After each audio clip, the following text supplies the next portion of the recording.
Good morning all of you. आप सभी का स्वागत है मेरे यूट्यूब चैनल पे। हम लोग आज महिलाओं के वैधानिक अधिकार का द्वितीय पार्ट देखने जा रहे हैं। चलिए चलते हैं।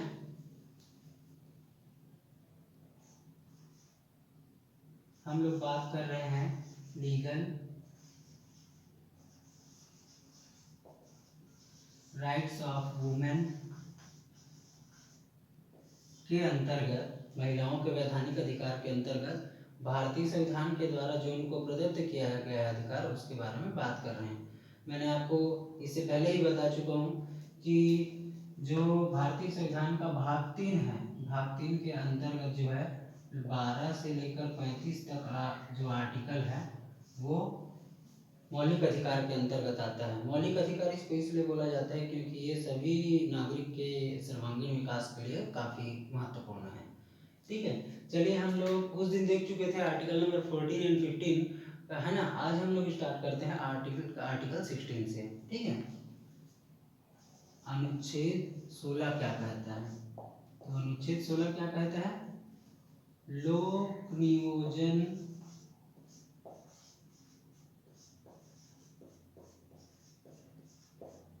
में अवसर की समता, अवसर की समता। ठीक है, अनुच्छेद 16 क्या कहता है कि जब भी कोई वैकेंसी आएगा राज्य के भीतर, है ना, या फिर कोई पद पर भर्ती होगी तो वहाँ पे अवसर की समता होगी नागरिकों के लिए। ठीक है, उसके अंतर्गत अगर हम लोग बात करें 16 फर्स्ट का, तो इसमें क्या बोला गया है कि राज्य के अंतर्गत, है ना, मैंने शुरू से बताया कि भारत जो है राज्य का संघ, राज्यों का संघ है।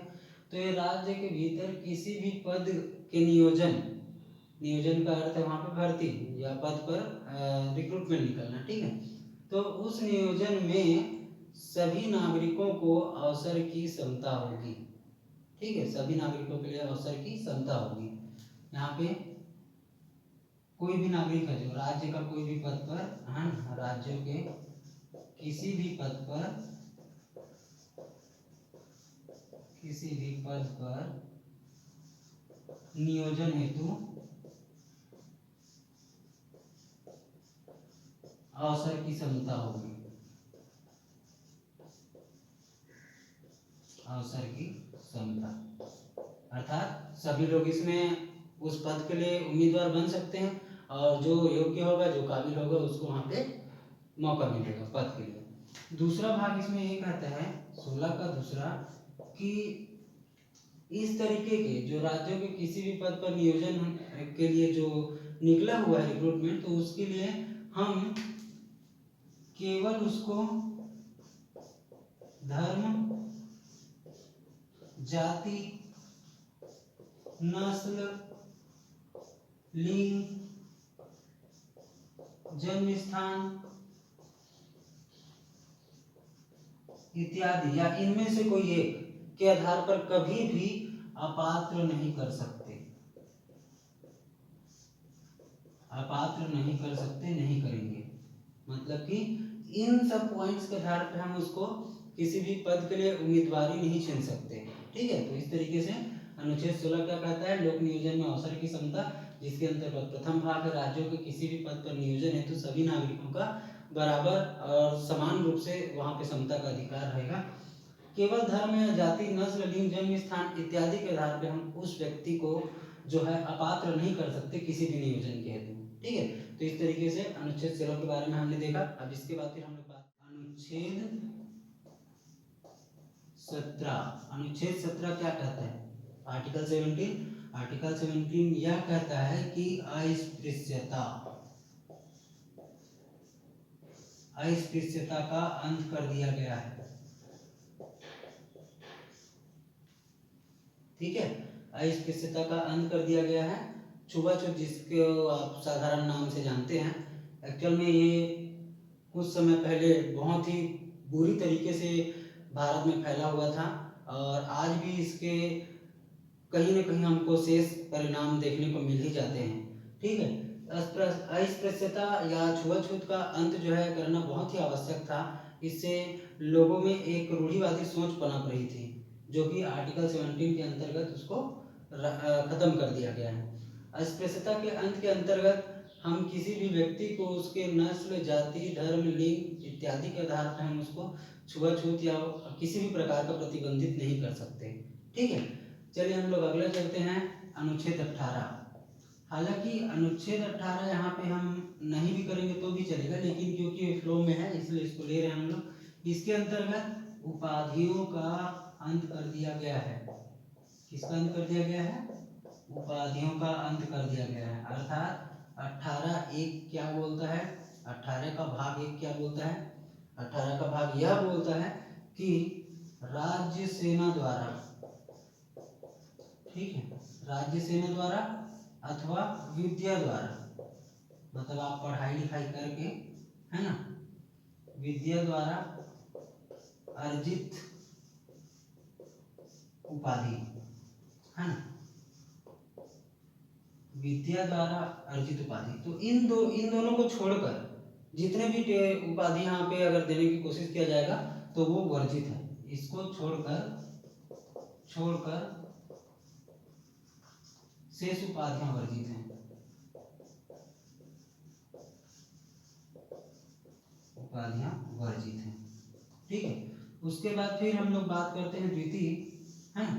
द्वितीय, भारत का कोई भी नागरिक जो है, भारत का कोई भी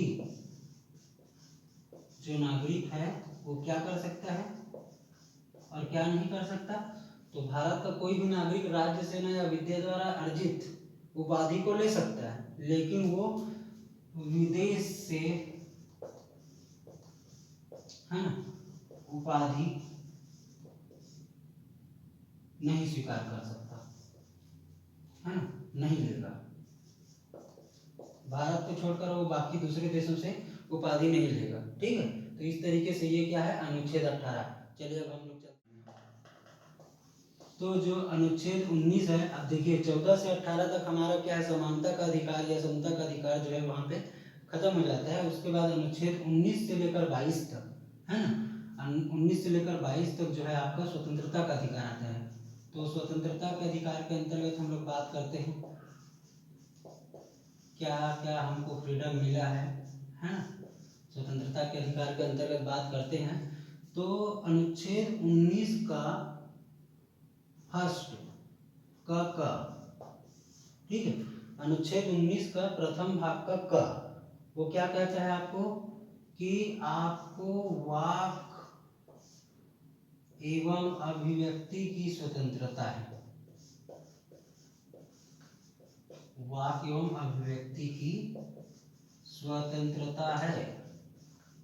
अर्थात आप अपनी बातों को, अपने विचारों को अभिव्यक्त कर सकते हैं, इसके लिए आप स्वतंत्र हैं। लेकिन ध्यान ये रहे कि आपके बातों से, आपके विचारों से कोई अन्य व्यक्ति को धार्मिक या निजी तरीके से ठेस नहीं पहुंचना चाहिए। ठीक है, तो इस तरीके से आप वाक और अभिव्यक्ति के लिए स्वतंत्र हैं। अगर मैं बात करूं, शांतिपूर्वक ढंग से आप सम्मेलन कर सकते हैं।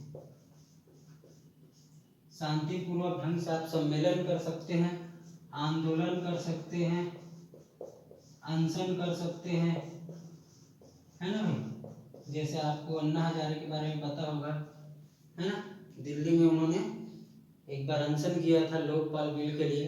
ठीक, तो उस तरीके का आप शांतिपूर्वक ढंग से सम्मेलन या आंदोलन करने के लिए पूरी तरीके से संवैधानिक रूप से स्वतंत्र हैं।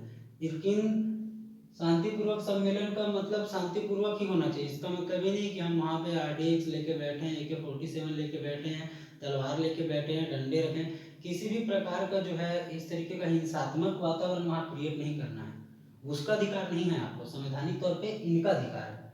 ठीक है, उसके बाद फिर हम आते हैं ग, अगला भाग। तो इसमें क्या है? आप संघ बना सकते हैं, आपको संघ बनाने का अधिकार है। लेकिन किस तरीके का संघ? भाई हम राष्ट्र विरोधी संघ का निर्माण नहीं कर सकते। उस संघ का एक मोटो होगा जो कि देश के विकास पर आधारित होगा या देशभक्ति से रिलेटेड होगा। हम देश विद्रोही कोई भी काम करने के लिए संघ बना नहीं सकते। ठीक है। तो संघ का कार्य क्या रहेगा, देश के हित में होना चाहिए, इस तरीके का हम संघ बना सकते हैं वहाँ पे, ठीक है। ना ही वहाँ पे एक दूसरे को विरोधाभास पैदा करने वाला कोई संघ, ये पूरी तरीके से गैर संवैधानिक हो जाएगा, ठीक है। उसके बाद फिर हम लोग आते हैं घ, ठीक है। घ क्या कहता है हमारा, भारत के कोई भी राज्य क्षेत्र, ठीक है, भारत के कोई भी राज्य क्षेत्र के भीतर नागरिक का आबाद संचरण, अर्थात भारत का कोई भी नागरिक, किसी भी राज्य का नागरिक एक राज्य से दूसरे राज्य में घूमने के लिए जा सकता है, वो पूरी तरीके से स्वतंत्र है, ठीक है।